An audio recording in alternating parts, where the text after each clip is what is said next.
Good evening, everyone. I'm Carol Olson-Day of the New York Times, and it's my great pleasure to welcome you to this exciting Times Talks, live here at the Times Center in New York and live around the world on the web. Tonight's guest is an extraordinary talent, and it's a rare treat to have him here. He is a Pulitzer Prize-winning film critic who has been reviewing films for 44 years and has appeared on television for 4 decades. He's written more than a dozen books about movies, and he presides over what may be the most industrious and popular blog on all of moviedom. His new memoir, called Life Itself, is about movies, film criticism, and life. Maureen Dowd wrote about it in the Sunday Book Review, and Janet Maslin reviewed it in last Thursday's arts section. She called it candid, funny, and kaleidoscopic, and proclaimed it the best thing he's ever written.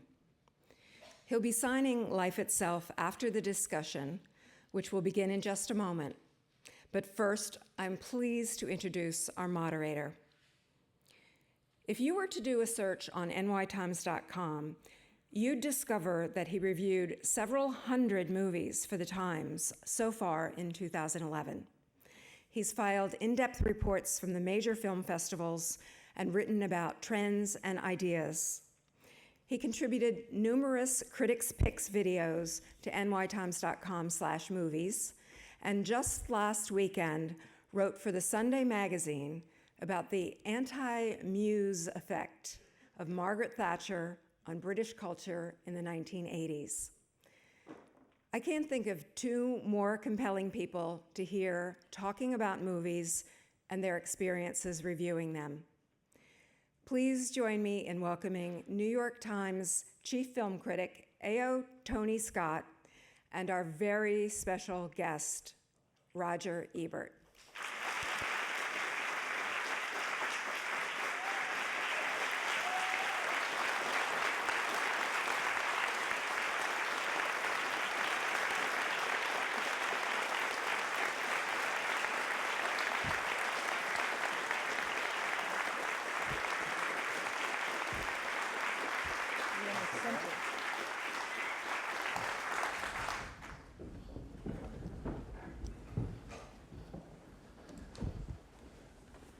Well, this is a great treat for me.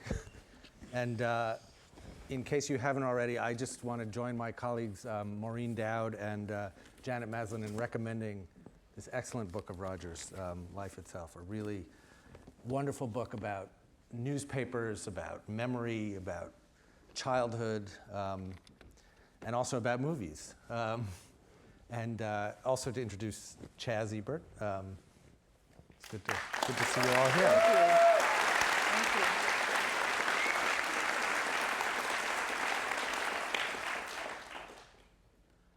So this is going to work a little bit differently from these, the way these discussions usually do. But Roger and I have a lot to talk about, so we might as well get started. Welcome.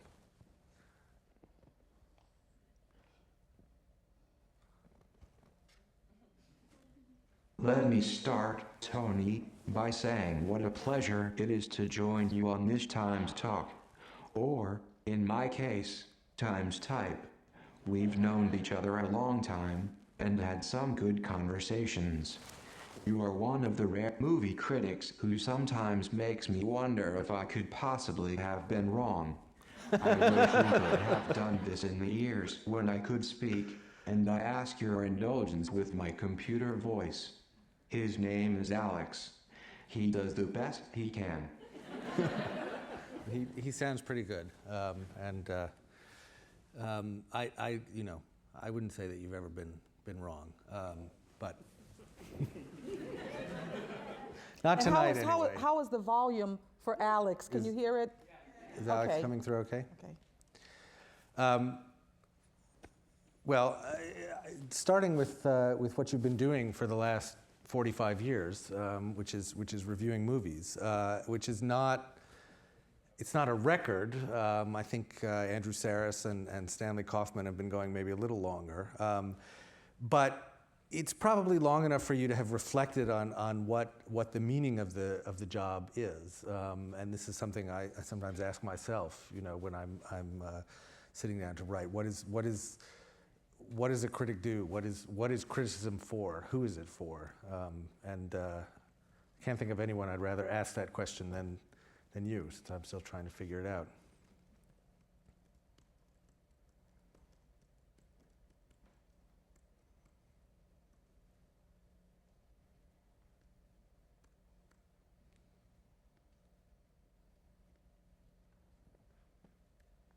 At the beginning, I thought maybe I could do this job 5 years.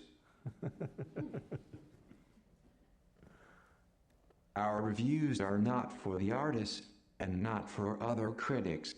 In the case of a daily movie critic, a review is intended to help them decide if they want to see or avoid a movie. After all, it's 2 hours of their lives that they can never get back again. A review should also contain information about why and how movies are made, and perhaps some history. In my reviews, I sometimes stray off topic to enter such areas as politics, morality, and aesthetics. Some of my reviews might really belong on the op-ed page. The Sun-Times gives me a lot of freedom. Mm-hmm. Well, I think that reviewing and movies give you that freedom too, because they're about everything. I think one of the things that I love about writing. Some readers hate my politics. No. I can't imagine.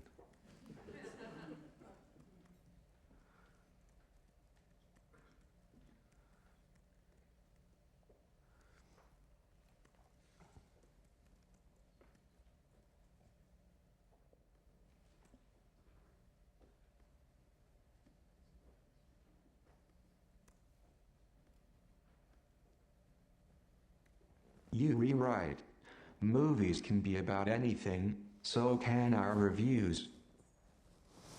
So, but unlike a lot of critics, I think, who have stuck to one format, you have really been a pioneer in a number of different of what we call now in the media world platforms. You've written for a daily newspaper, you wrote for monthly magazines, and of course you were on television, where you and Gene Siskel kind of, I think, really invented the format that you now see everywhere of two guys sitting and arguing with each other.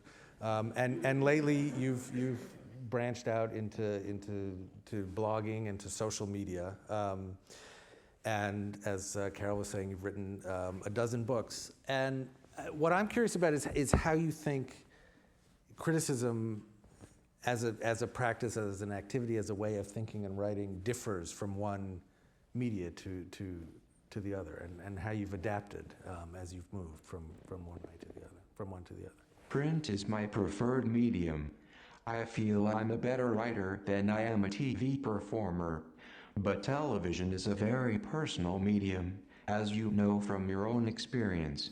You have to write differently for television. It should be more informal and conversational. You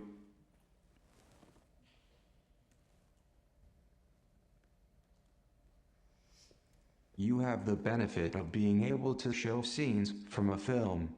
I got to blogging fairly late, only about 3 years ago, when I was still in the hospital. At a time when I felt very isolated, it was a way to express myself and convince myself that, in a way, I still had a voice. I think the other thing about blogging that I've noticed in your case too, that's been so extraordinary, is you have not only a voice, but you have people joining the conversation. And I've been amazed reading your blog that, not only do you have time to review twice as many movies a week as anyone else I know, and write these long, wonderful blog essays, but to respond and to interact with the people who are reading them. I didn't want any trolls on my blog telling me I sucked. The comments I received on my blog entries were wonderful. They gave me an immediate feedback and a better idea of my readers. They cheered me up. I found myself drawn to autobiographical subjects, and they gave me the courage to attempt writing this book. As for the social networks, I do them for fun. I no longer have the kind of social life I was accustomed to, and they're a way to feel a little more connected. My Facebook page is sort of like my old CompuServe forum 20 years ago. I post links, and we all discuss them. On Twitter, I can drive traffic to my website, promote my favorite writers and bloggers, and support my political and personal beliefs. The social networks no substitute for real life, but they're helpful for me. How many of you out there are followers of Rogers on Twitter? How many followers do you, what's your current count now? It's hundreds of thousands, yeah?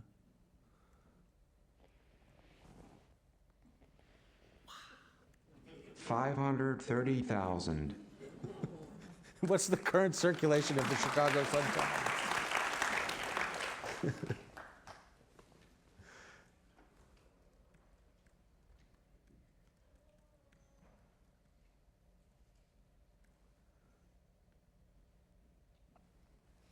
Not up there with Justin Bieber. But I bet he follows you. He should, if he doesn't. I'd like to go back, because we're talking about criticism and movie reviewing, and ask you to talk a little bit about how you got into it, how movies and reviewing movies as a subject of writing came to be the thing that you do.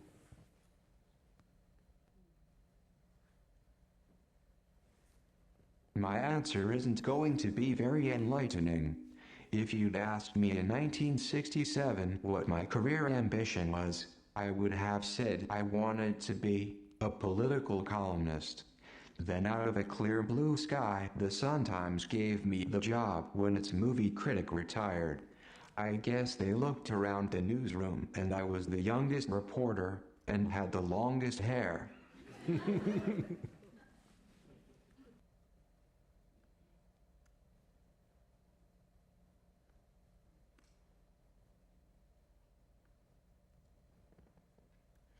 I did interview with Scotty Reston to be his intern. He was a fellow graduate from the University of Illinois. He picked the Harvard guy.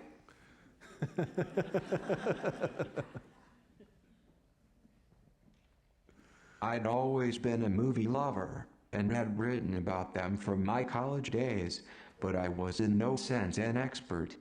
I learned on the job. To learn more, I started teaching a weekly class in University of Chicago Night School. I also started doing a lot of stop-action shot-by-shot analysis at various universities. We should look at a film together and discuss it, and it was good training in how to read a film. At the beginning, I had no idea you could be a movie critic for this long. But I guess you can. My love for movies has only grown over the years. Yeah, okay.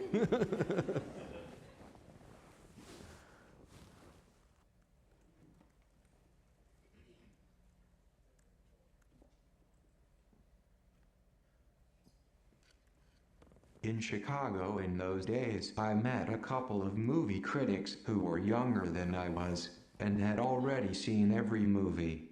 Their names were Todd McCarthy and Dave Carr.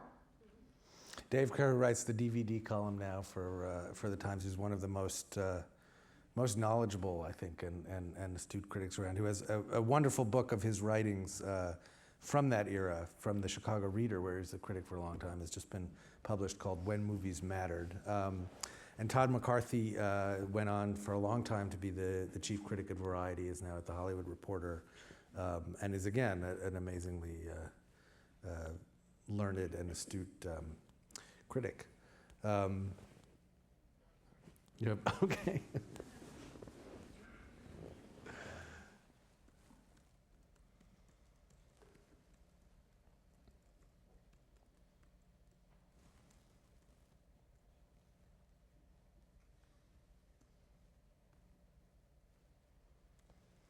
Both born having seen every film ever made. It seems that way. The rest of us are just are trying to catch up. But since we're talking about those days, I mean, certainly in Chicago there was a great film and film criticism scene around you. But also more generally in the 60s and 70s are looked back on now as this great golden age of film criticism and also of movies, of foreign and films and of the new Hollywood. And what you hear about a lot, people who have memories of those days or nostalgia for them without having lived through them is of the great arguments and the factions, in the sense that criticism was a kind of blood sport or form of warfare. So you had Pauline Kael and her crowd facing off against Andrew Sarris and the auteurs, and making and breaking the reputations of filmmakers and the careers of other critics. And you were around in those days, and I wondered what your sense of that scene was, and whether you were caught up in the fray or stood apart from it, and what critics of your contemporaries at that time were important to you.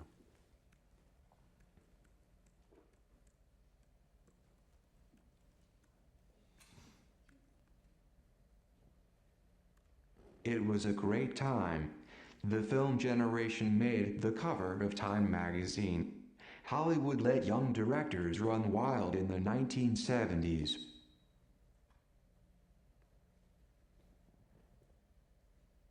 I was this alien from Chicago, so I was on everybody's side.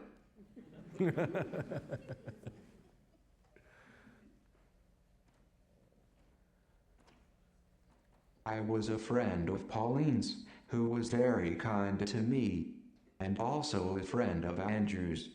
They both seemed to know so much more about the movies than I did, that all I could do was listen, read, and learn. But, you know what? I think we are in a new, golden age of film criticism right now, because of the internet. It doesn't pay very well. Usually it doesn't pay at all. But there are no space limitations, no editors afraid of the word auteur, and no worries about what the readers are ready for. Critics like David Bordwell, Kirsten Thompson, Matt Zoller-Seitz, Kim Morgan, Ignatiy Vishnevitsky, Kevin Lee, and many others are really good. I agree. I think that's true, and I'm very impressed that Alex could pronounce Ignatiy's name so perfectly. But I think that's true, and it's also the barriers to entry have fallen, so that people can find a voice and also find other people to talk to. I mean, my sense has always been that criticism is, while in some ways a solitary activity because you're working with your own thoughts and your own reactions and your own experience of seeing the movies, it also is a communal, collective, social activity, and the internet has certainly opened that up and given people a chance to discover each other and discover common tastes or things to argue about. And also, I've just from what you can do with what you mean, you mentioned Kevin Lee and Matt Zoller-Seitz, who do extraordinary things incorporating video, making sort of video essays, and using some of the film footage to make their own. There are undoubtedly great online film critics in this room. I think that's true. But I want to actually get back to another medium that's been very important to you, and that has and that you have been very important too, which is television. In the 1970s, you and Gene Siskel, who was I guess you would say your rival at the Chicago Tribune. I remember the early trailers for the show, or the openings where you guys would be reading your own newspapers, and it would come off the truck. Read Gene Siskel in the Chicago Tribune, read Roger Ebert in the Chicago Sun-Times. Exactly, you'd walk into the theater arguing together.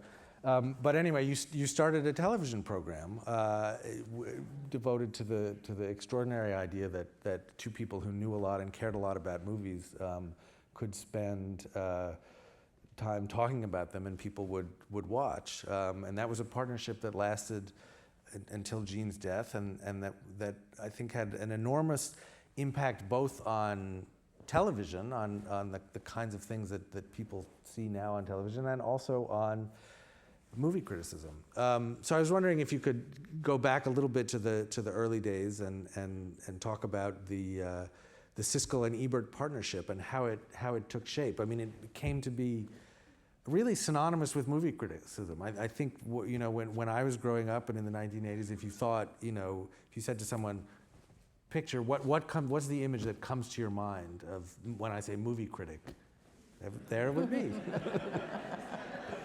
These two guys with their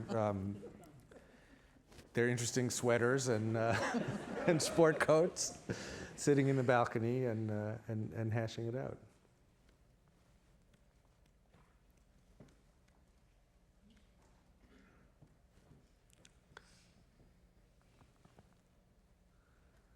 He didn't change that sweater for a year.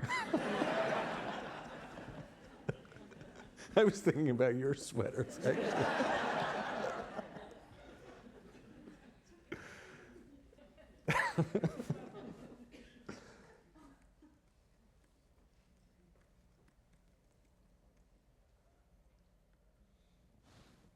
It was always blue, but it changed.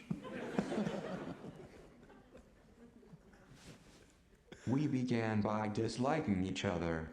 The local newspaper rivalry in Chicago was cutthroat and very real, and Gene Siskel was one of the most competitive men I ever met. We would settle arguments by flipping a coin, and then argue about who had won the toss.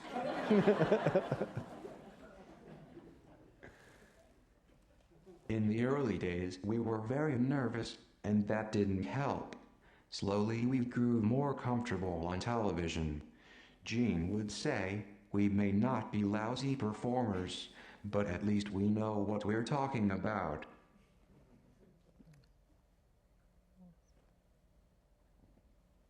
Gene would say, "We may be lousy performers, but at least we know what we're talking about."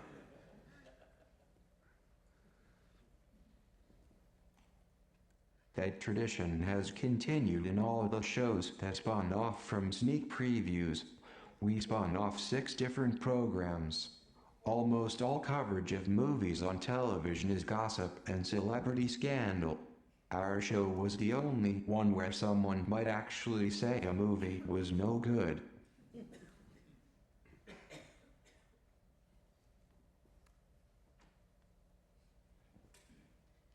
You and Michael Phillips and Richard Roper continued that tradition. Now my wife Chaz and I are producing a show with the same format on public television, with Christy Lemire and Ignatiy Vishnevitsky. There's still a role for a more serious show in the middle of all the celebrity chatter. I think that's true.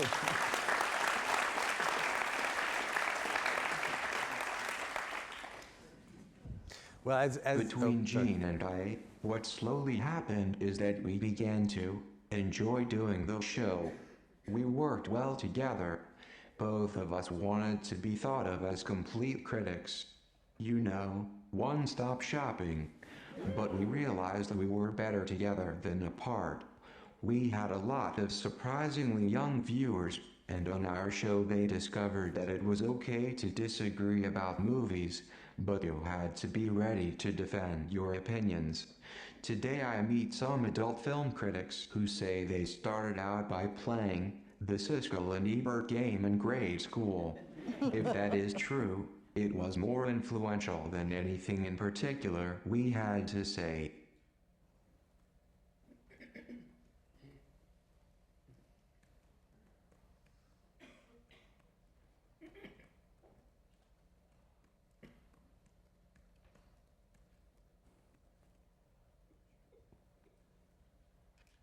We became known as the boys who took their dog to the movies.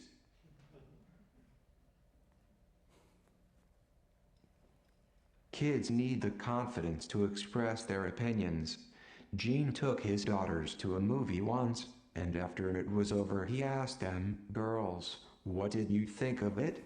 "Daddy," one of them said, "I didn't like it." "Honey," Gene said, "you've just made me the proudest father in the world."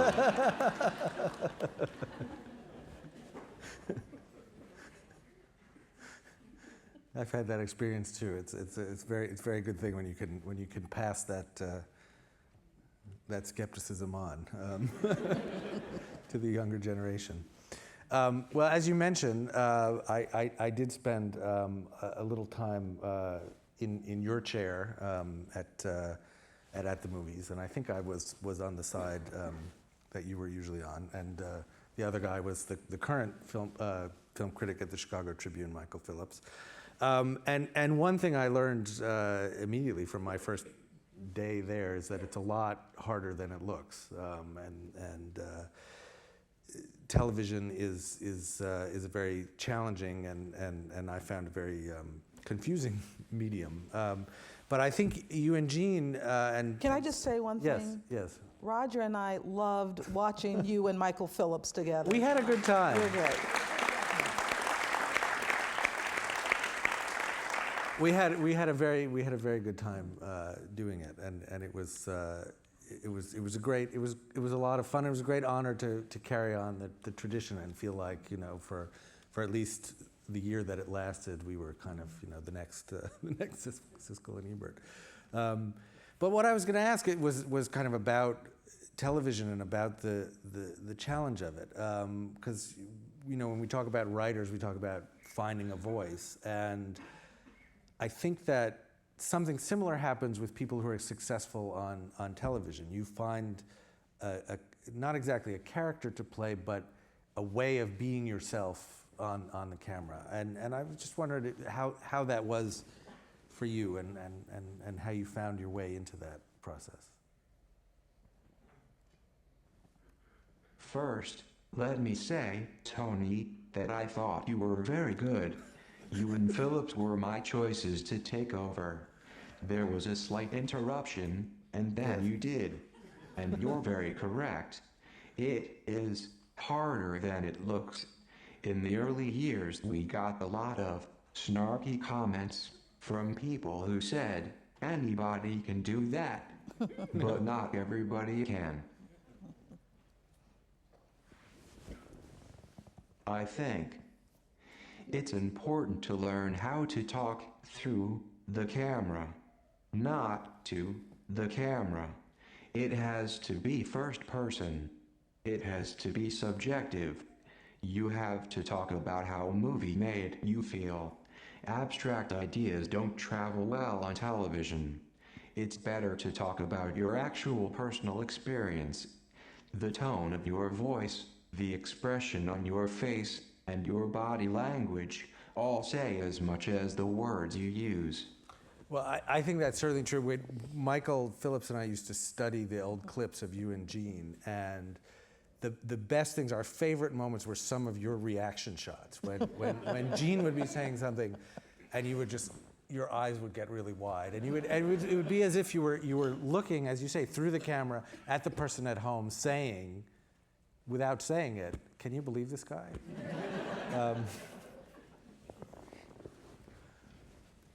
As you know, our secret was that our seats were only 18 inches apart, so we air in each other's faces. Yes, it shows, and I think one of the problems that Michael and I had was that there was too much distance between us, so we were a little we we were a little too polite and a little less in each other's faces. But I want to talk about this memoir now, this wonderful book that brings you here, that I've just really enjoyed reading, and I can't. I'm sure many of you have bought copies and brought them here to be signed. Those that haven't, I just want to say it's such a wonderful read in so many different ways.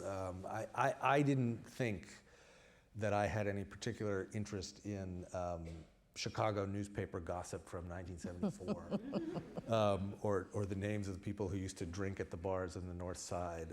But that was that stuff was great. So whether or not, and if you are interested in those things, you definitely want this book. But I love the book. The first sentence of the book is, "I was born inside the movie of my life," which is such a beautiful and evocative phrase, and it immediately makes a link between what would become your professional pursuit, your career, your great subject, and your more intimate experiences. But it's also true that as a piece of writing, it is more personal, more intimate than what you've written before. And I just wondered what inspired you to take up this project, and how you found your voice changing as you went about writing it. When I started doing the blog, I discovered that a lot of memories came springing up in my mind during the actual writing. I had more stored away in my memory than I ever realized. I'd been asked before to do a book like this, but I didn't want to do a movie book. This one would be personal. I found some parts of the book difficult and even painful to write. But since I was only going to write it once, I felt I might as well tell the truth. And that seemed to inspire writing that was very direct and intense. I wasn't reviewing a movie. I was reviewing myself. The book is called Life Itself, and as the title suggests, it covers a lot of ground, from your childhood and your family, to your experiences in the newspaper business and writing celebrity profiles in magazines.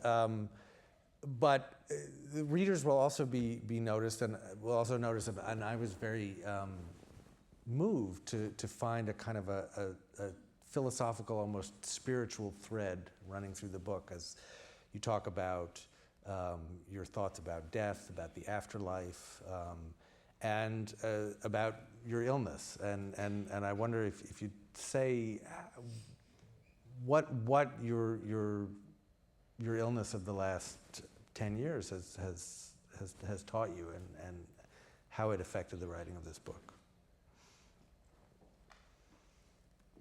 I've been fascinated by life, time, and death ever since Catholic grade school. Coming so close to death was an inspiration to sort out what I really believe. I do not believe in an afterlife. At least, no afterlife described by religion. As far as I can tell, I was born from a void, and when I die I will return to the void.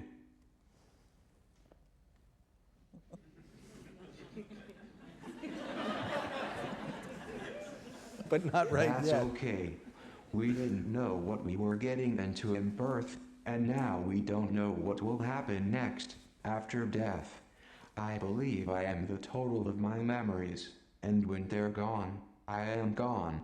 That doesn't bother me.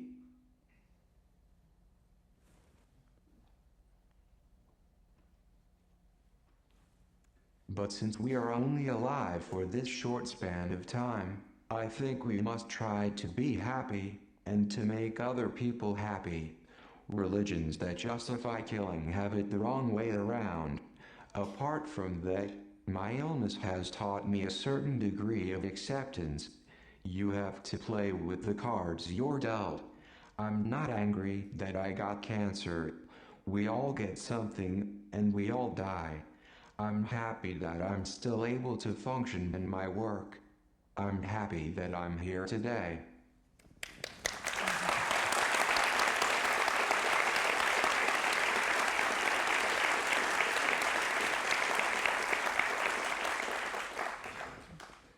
I think we all are too, very much so. But if you'll forgive an awkward segue, back to the movies, which is, you know. You don't want to talk about the afterlife?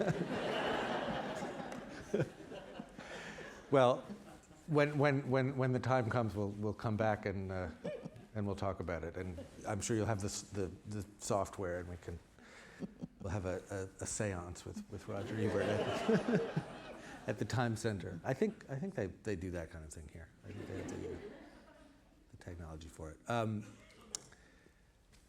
But what I was going to ask is one thing that I've always appreciated about reading you is something that I think separates you from a lot of critics who have stayed reviewing the same art form, whether it's movies or dance or books, for a long time, which is the tendency to succumb to nostalgia and to look back at the golden age and to think that everything has declined. All of the great movies are the great movies of the past, and there's no the work of the present is always smaller and lesser in comparison, and they don't make them like they used to. And you seem to me immune to that, or at least to resist that temptations.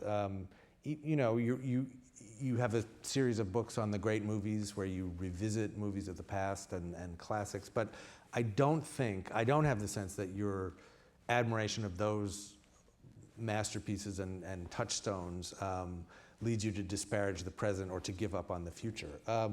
So I guess the question is, how do you keep yourself fresh and open to what's new? The great fictitious restaurant critic Anton Ego in the movie Ratatouille said that the job of the critics is to embrace the new. And how do you, after 45 years of doing this, keep yourself able to do that? The movies themselves teach me. You're also currently writing new reviews of great movies of the past. They're a way of reminding ourselves of high standards. There's a lot of junk today, but then there has always been a lot of junk. It's good for critics to encourage their readers to go back and look at the masterpieces. Today, with all the progress in streaming video and video on demand, that's easier than ever before. And I love how you do this on your Twitter feed when a movie that you particularly like, whether it's a recent one or an old one, is streaming on Netflix. You'll alert your followers, and you'll link often to your great movies essay, so you can have the wonderful experience of watching the movie and then reading a great critical appreciation of it.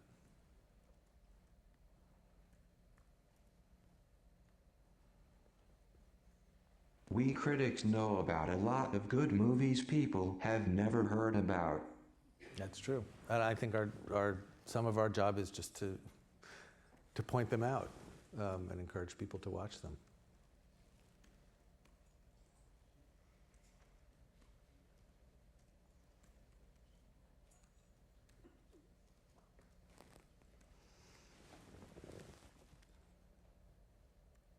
I think outlets like Netflix and Fender are going to be very important in distribution.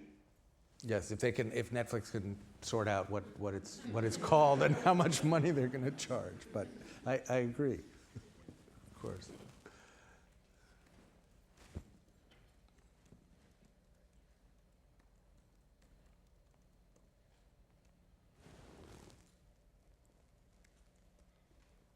Do you find the quality of streaming to be pretty good?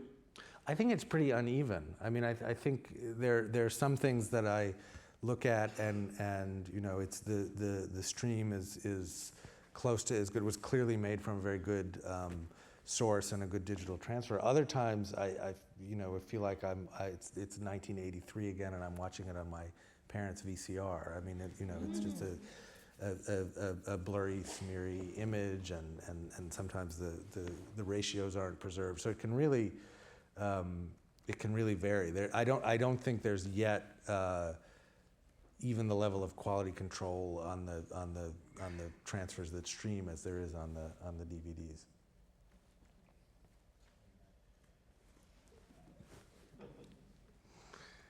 Now we're getting into the real film geek stuff. That's good.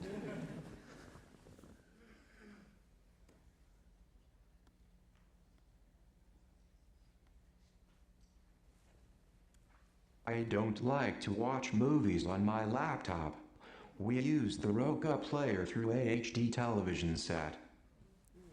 Well, I've been to your house and I've seen your screening facilities, and yeah, they're nicer than some of the theaters in Chicago or New York that I've been to. So, if you're ever in Chicago, just stop by Roger's house. He has great technical specs there. But since we're talking about technology and movies,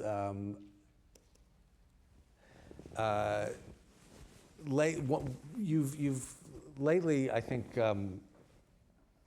raised some eyebrows or maybe ruffled some feathers with your skepticism, let's say, about 3D, which you've suggested is not an exciting innovation, is not the wave of the future, but just pretty much a dead end or even a disaster. You've also, in a similar vein, come out. Okay, you want to do that one first? Sorry. Abomination. Abomination. An abomination, yes. I think, and you've also gotten some of your younger readers mad in insisting that video games, which are a bigger and bigger part of the pop cultural world, can never be an art form, which of course people used to say about movies. So. So I guess I'm giving you a chance before a friendly audience here to defend your positions. Well, 3D is obviously the waste of a perfectly good dimension.